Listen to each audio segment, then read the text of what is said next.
ರಾಜ್ಯ ನೀತಿ ಯೋಜನೆ ಆಯೋಗದ ಸಭೆ ಆರಂಭವಾಗಿದೆ. ಸಿಎಂ ಸಿದ್ದರಾಮಯ್ಯನವರ ನೇತೃತ್ವದಲ್ಲಿ ಸಭೆ ಆರಂಭವಾಗಿರುವಂತದ್ದು ವಿಧಾನಸೌಧದ ಕಾನ್ಫರೆನ್ಸ್ ಹಾಲ್ನಲ್ಲಿ ರಾಜ್ಯ ನೀತಿ ಯೋಜನಾ ಆಯೋಗದ ಸಭೆ ಆರಂಭ ಆಗಿದೆ. ಹೊಸ ಯೋಜನೆಗಳ ಕುರಿತಂತೆ ಚರ್ಚೆ ಆರಂಭ ಆಗಿರುವಂತದ್ದು ವಿಧಾನಸೌಧದ ಕಾನ್ಫರೆನ್ಸ್ ಹಾಲ್ನಲ್ಲಿ ಆಯೋಗದ ಸಭೆಯಲ್ಲಿ ಸಚಿವ ಪ್ರಿಯಾಂಕ್ ಖರ್ಗೆ, ನೀತಿ ಆಯೋಗದ ಉಪಾಧ್ಯಕ್ಷ ಬಿಆರ್ ಪಾಟೀಲ್, ಸಿಎಂ ರಾಜಕೀಯ ಕಾರ್ಯದರ್ಶಿ ನಜೀರ್ ಅಹಮದ್, ಸಿಎಸ್ ಶಾಲಿನಿ ರಜನೀಶ್ ಹಾಗೆ ಅಧಿಕಾರಿಗಳು ಭಾಗಿಯಾಗಿದ್ದಾರೆ. ಹೊಸ ಯೋಜನೆಗಳ ಕುರಿತಂತೆ ಚರ್ಚೆ ಆರಂಭ ಆಗಿರುವಂತದ್ದು ಕೆಲವೊಂದಿಷ್ಟು ವಿಚಾರಗಳ ಕುರಿತು ಸದ್ಯಕ್ಕೆ ಚರ್ಚೆ ಆರಂಭವಾಗಿದೆ.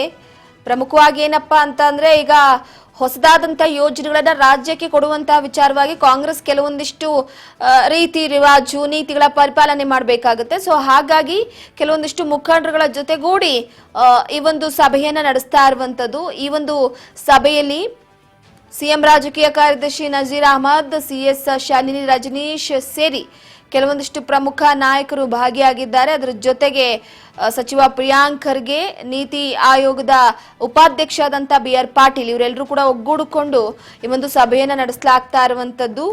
ರಾಜ್ಯ ನೀತಿ ಯೋಜನಾ ಆಯೋಗದ ಸಭೆ ಇದು. ಹೊಸ ಯೋಜನೆಗಳ ವಿಚಾರಕ್ಕೆ ಕುರಿತಂತೆ ಚರ್ಚೆಯನ್ನು ನಡೆಸುವ ವಿಚಾರವಾಗಿ ಎಲ್ಲರೂ ಕೂಡ ಈ ಒಂದು ಸಭೆಯಲ್ಲಿ ಭಾಗಿಯಾಗಿರ್ತಾರೆ. ಈ ಬಗ್ಗೆ ಮತ್ತಷ್ಟು ಮಾಹಿತಿಯನ್ನ ಕೊಡ್ತಾ ಹೋಗ್ತಾರೆ ನಮ್ಮ ಪ್ರತಿನಿಧಿ ಬಸವರಾಜ್ ಹೂಗಾರ್ ಸಂಪರ್ಕದಲ್ಲಿದ್ದಾರೆ.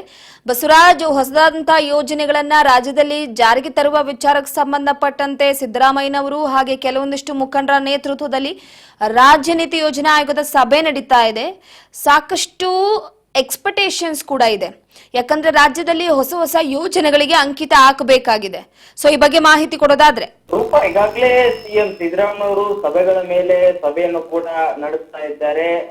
ಈಗಾಗಲೇ ಸರ್ಕಾರದ ಕೆಲವೊಂದಿಷ್ಟು ಯೋಜನೆಗಳನ್ನು ಕೂಡ ಜನರಿಗೆ ತಲುಪಿಸುವಂತ ಪ್ರಯತ್ನ ಮತ್ತೆ ರಾಜ್ಯದ ಅಭಿವೃದ್ಧಿಗೆ ಪೂರಕವಾಗಿರತಕ್ಕಂತ ಯೋಜನೆಗಳನ್ನು ಕೂಡ ಕೈಗೆತ್ತಿಕೊಳ್ಳುವಂತಹ ಪ್ರಯತ್ನಕ್ಕೆ ಸಿಎಂ ಸಿದ್ದರಾಮಯ್ಯ ಅವರು ಮುಂದಾಗ್ತಾ ಇದ್ದಾರೆ.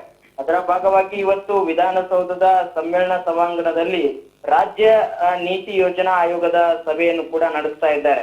ಈಗಾಗಲೇ ಸಭೆಯಲ್ಲಿ ಸಚಿವ ಪ್ರಿಯಾಂಕ್ ಖರ್ಗೆ ಮತ್ತೆ ನೀತಿ ಆಯೋಗದ ಉಪಾಧ್ಯಕ್ಷರಾಗಿರ್ತಕ್ಕಂಥ ಬಿಆರ್ ಪಾಟೀಲ್ ಮತ್ತೆ ಸಿಎಂ ರಾಜಕೀಯ ಕಾರ್ಯದರ್ಶಿ ನಜೀರ್ ಅಹಮದ್ ಮತ್ತೆ ಸಿಎಸ್ ಆಗಿರುವಂತಹ ಶಾಲಿನಿ ರಜನೀಶ್ ಸೇರಿದಂತೆ ಏನು ಅಧಿಕಾರಿಗಳು, ಹಿರಿಯ ಅಧಿಕಾರಿಗಳು ಕೂಡ ಆ ಸಭೆಯಲ್ಲಿ ಭಾಗಿಯಾಗಿರ್ತಕ್ಕಂಥದ್ದು. ಪ್ರಮುಖವಾಗಿ ಈಗಾಗಲೇ ಸರ್ಕಾರದ ಹೊಸ ಯೋಜನೆಗಳ ವಿಚಾರಕ್ಕೆ ಸಂಬಂಧಪಟ್ಟಂತೆ ಕೂಡ ಈ ಒಂದು ಸಭೆಯಲ್ಲಿ ಚರ್ಚೆ ಕೂಡ ಮಾಡ್ತಾ ಇದ್ದಾರೆ. ಪ್ರಮುಖವಾಗಿ ಈಗಾಗಲೇ ರಾಜ್ಯದಲ್ಲಿ ಹಲವಾರು ಯೋಜನೆಗಳನ್ನು ಕೂಡ ಸಕ್ಸಸ್ ಆಗ್ಬೇಕಾದ್ರೆ ಅದಕ್ಕೆ ಸಂಬಂಧಪಟ್ಟಂತ ಅಧಿಕಾರಿಗಳ ಜೊತೆ ಕೂಡ ಚರ್ಚೆ ನಡೆಸಬೇಕು ಮತ್ತೆ ಅದಕ್ಕೆ ಸಂಬಂಧಪಟ್ಟಂತ ವಿಚಾರಗಳನ್ನು ಕೂಡ ವಿನಿಮಯ ಮಾಡಿಕೊಳ್ಬೇಕು. ಹಾಗಾಗಿ ಇವತ್ತು ರಾಜ್ಯ ನೀತಿ ಆಯೋಗದ ಸಭೆಯನ್ನು ಕೂಡ ಇವತ್ತು ಸಿಎಂ ಸಿದ್ದರಾಮಯ್ಯ ನಡೆಸ್ತಾ ಇದ್ರು. ಅದರಲ್ಲಿ ಪ್ರಮುಖವಾಗಿ ಅಧಿಕಾರಿಗಳಿಂದ ಮಾಹಿತಿ ಪಡೆದುಕೊಂಡು ಬೃಹತ್ ಮಟ್ಟದ ಯೋಜನೆಗಳನ್ನು ಕೂಡ ರಾಜ್ಯದಲ್ಲಿ ಅನುಷ್ಠಾನ ಮಾಡುವಂತ ನಿಟ್ಟಿನಲ್ಲಿ ರಾಜ್ಯ ಸರ್ಕಾರ ಗ್ಯಾರಂಟಿಗಳ ಜೊತೆಗೆ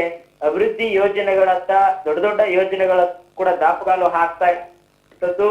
ಈ ಮೂಲಕ ಅಧಿಕಾರಿಗಳಿಗೂ ಕೂಡ ಕೆಲವೊಂದಿಷ್ಟು ಸೂಚನೆಗಳನ್ನ ಕೊಡುವಂತಹ ನಿಟ್ಟಿನಲ್ಲಿ ಕೂಡ ಸಿಎಂ ಸಿದ್ದರಾಮಯ್ಯ ಅವರು ಮುಂದಾಗಿರ್ತಕ್ಕಂಥದ್ದು. ಹಾಗಾಗಿ ಇವತ್ತು ಸಭೆಯನ್ನು ಕೂಡ ಸಿಎಂ ಸಿದ್ದರಾಮಯ್ಯ ಅವರ ನೇತೃತ್ವದಲ್ಲಿ ಕೂಡ ನಡೀತಾ ಇದೆ. ರೂಪಾ, ಓಕೆ, ಥ್ಯಾಂಕ್ ಯು ನಿಮ್ಮೆಲ್ಲ ಮಾಹಿತಿಗಾಗಿ ಬಸವರಾಜ್.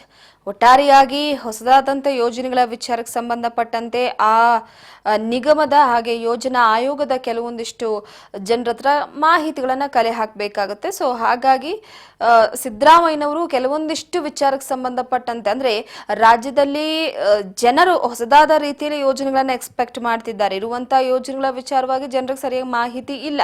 ಆದರೆ ಇರುವಂಥ ಯೋಜನೆಯ ಜೊತೆಗೆ ಮತ್ತಷ್ಟು ಹೊಸ ಯೋಜನೆ ಸೇರಿಸಬೇಕಾಗಿದೆ. ಸೊ ಹಾಗಾಗಿ ಕೆಲವೊಂದಿಷ್ಟು ವಿಚಾರಕ್ಕೆ ಸಂಬಂಧಪಟ್ಟಂತೆ ಮಾಹಿತಿ ಕಲೆ ಹಾಕೋದಕ್ಕೆ ಈ ಒಂದು ಸಭೆಯನ್ನ ನಡೆಸಲಾಗಿದೆ. ಸಭೆ ಆರಂಭ ಆಗಿದೆ. ಈ ಸಭೆಯಲ್ಲಿ ಮಾಹಿತಿಗಳನ್ನು ಪಡೆದುಕೊಂಡು ಸಿದ್ದರಾಮಯ್ಯನವರು ಏನ್ ನಿರ್ಧಾರವನ್ನು ತೆಗೆದುಕೊಳ್ತಾರೆ ಅಂತ ಕಾದು ನೋಡಬೇಕಾಗಿದೆ.